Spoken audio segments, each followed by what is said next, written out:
മലപ്പുറം വളാഞ്ചേരിയിൽ ഭിന്നശേഷിക്കാരിയായ യുവതിയുടെ കയ്യിൽ അധ്യാപിക ചൂടുവെള്ളമൊഴിച്ച് പൊള്ളിച്ചതായി പരാതി. സംഭവത്തിൽ വളാഞ്ചേരി പോലീസിൽ യുവതി പരാതി നൽകി.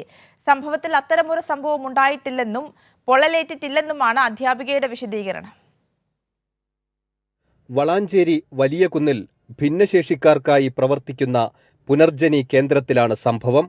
എടയൂർ സ്വദേശിനിയായ 25-കാരിയാണ് പരാതി നൽകിയത്. കൈത്തണ്ടയിൽ ചൂടുവെള്ളമൊഴിച്ച് പൊള്ളിച്ചെന്നാണ് പരാതി. കൈത്തണ്ടയിൽ പൊള്ളലേറ്റ പാടുകളുമുണ്ട്. ഇക്കഴിഞ്ഞ 8-ാം തീയതി പുനർജനിയിൽ നിന്ന് യുവതി തിരികെ വീട്ടിലെത്തിയപ്പോഴാണ് പൊള്ളലേറ്റതായി കണ്ടത്. അന്വേഷിച്ചപ്പോഴാണ് യുവതി പൊള്ളലേറ്റ കാര്യം പറഞ്ഞത്.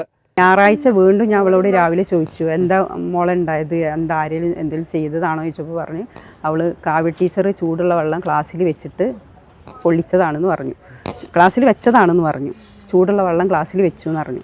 അപ്പോൾ തന്നെ ഞാൻ അവിടുത്തെ മാഡത്തിന് വിളിച്ച് വിവരം പറഞ്ഞു, ഇങ്ങനെ കുട്ടി ഇങ്ങനെ ഒരു ഇത് പറയുന്നുണ്ട്. അപ്പോൾ മാഡം പറഞ്ഞു, അത് നിങ്ങൾ വണ്ടിയിലൊക്കെ പറഞ്ഞേക്കണല്ലേ, ഓട്ടോറിക്ഷയിൽ നിന്ന് പൊള്ളിയിട്ടുണ്ടാവും, പിന്നെ ഇവിടുന്ന് എന്താ കുട്ടികളെ അങ്ങനെ പൊള്ളിച്ച് പറഞ്ഞേക്കല്ലേ, പിന്നെ അങ്ങനെ അത് അറിഞ്ഞു കഴിഞ്ഞാൽ കാവ്യ ടീച്ചർ സ്കൂളിലേക്ക് ഇനി വരൂല പറഞ്ഞു.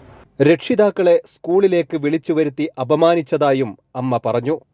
കേന്ദ്രത്തിൽ അത്തരമൊരു സംഭവമേ ഉണ്ടായിട്ടില്ലെന്നാണ് അധ്യാപികയുടെ വിശദീകരണം. വളാഞ്ചേരി പോലീസ് അന്വേഷണം ആരംഭിച്ചിട്ടുണ്ട്. കൈരളി ന്യൂസ്, മലപ്പുറം.